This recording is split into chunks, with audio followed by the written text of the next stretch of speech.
Well, hello everyone. I'm back to doing what I actually enjoy doing on YouTube, which is making commentary videos about game design and balancing these decisions. Anyways, the Modern Warfare 2 beta was last weekend and the aim assist was, to say the least, very strong. Now, I know you saw the title and there's a good chance you're a controller player coming in here to yell at me, but hear me out. And also the title was slightly clickbait, but let's get into it. I'll tell you why aim assist existing is a good thing and what's wrong with it in specifically Call of Duty Modern Warfare 2, and also cover some whack Twitter arguments that I've seen recently.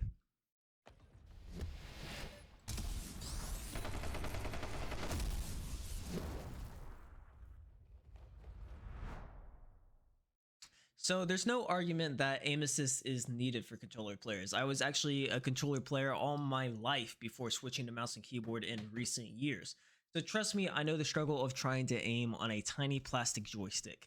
The overall point of aim assist has and always should be to put mouse and keyboard and controller players on an even playing field. This is because at its base, mouse and keyboard is a better input method than controller when it comes to FPS games. If there was no aim assist, the mouse and keyboard player would take out the controller player 9 times out of 10 if they were on an even playing field in terms of like even skill, even positioning, all that stuff. So aim assist is needed to equal out that playing field.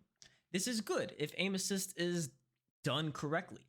In general, you want it to be a small aid to controller players to help them get and stay on their targets. If you want an example of a bad way to do aim assist, I believe at one point Halo aim assist used to pull the reticle actually towards people's heads instead of their bodies, meaning controller players would be more likely to hit headshots than body shots. That is just bad, and I don't think I have to tell you why. Anyways, there are issues when it comes to Modern Warfare 2. I'll show you a clip that blew up on Twitter, but the overall issue is aim assist is just too powerful. In the clip shown, the owner says that he didn't even touch his right stick. That means there was zero input from the user for aiming. Now, this is bad. The whole point of aim assist is literally right there in its name. It is aim assist. It is there to assist you. It is not meant to do the aiming for you. This would be an aim bot. In theory, the aim assist in this game is actually fine. It slows down your aim when you're near targets, helps you track their movement by pulling your aim a little bit, and it's not pulling to the head or anything like that. The problem occurs when the aim assist is actually pulling your aim and helping you track. Straight up, the values are just too high. It pulls too much. You reduce the strength of the pull just a little bit, and I think we're actually good for Modern Warfare 2. I don't think the aim assist is crazily overtuned in this game like it can be in others, but I do think it does need a slight nerf.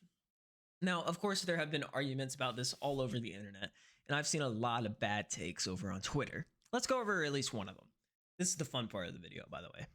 There are a whole lot of people saying not to worry about it because if controller is the superior input method due to aim assist, you should just plug in a controller.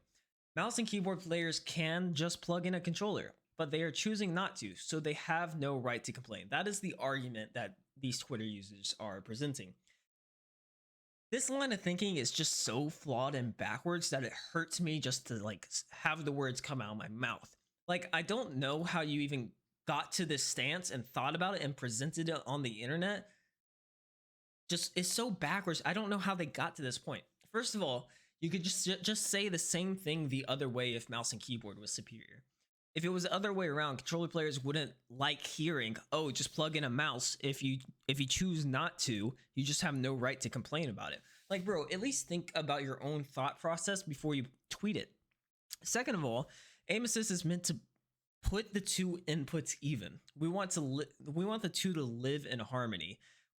Okay, we are tired of the Fire Nation just constantly attacking us. So the fact that there is a superior input method at all is the root of the issue. But yeah, anyways, this take is stupid because the point is for input methods to be even and give you freedom of choice, not having one be better than the other and making people feel like they're at a disadvantage. There's also other issues when it comes to this, like the state of visual recoil and visibility overall in this game gives users with aim assist an advantage over those without. But we're going to save that for next video, where I go in depth about most of the major issues that were around in the Modern Warfare 2 beta. So make sure you subscribe so you don't miss that video. Let me go over an idea that somebody tweeted that I actually liked. This guy says that he doesn't think rotational aim assist should be removed, but tuned to different strengths based on the distance of the target. So if a target is up close to the shooter, the aim assist is weaker. And if the target is further away, the aim assist is stronger. I really like this idea, actually, even though it might be a little disorienting at first for controller players. And I feel like it would solve a few issues that naturally come from aim assist. The main issue this would fix is what I'm calling the distance issue. We see this one big time in Apex Legends.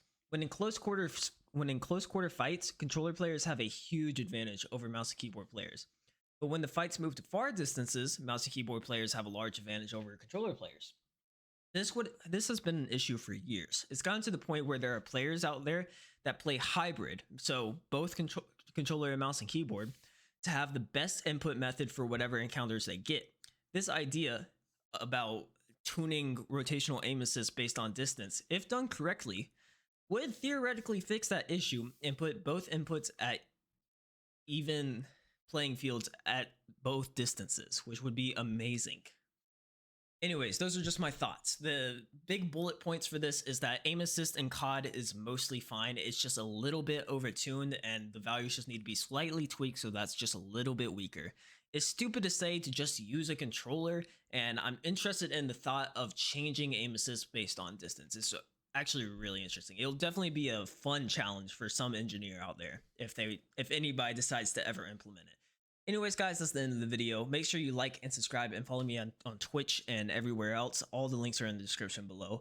I'll see you guys soon because I want to talk about all the issues that need to be fixed before the release of Modern Warfare 2. Thanks for watching.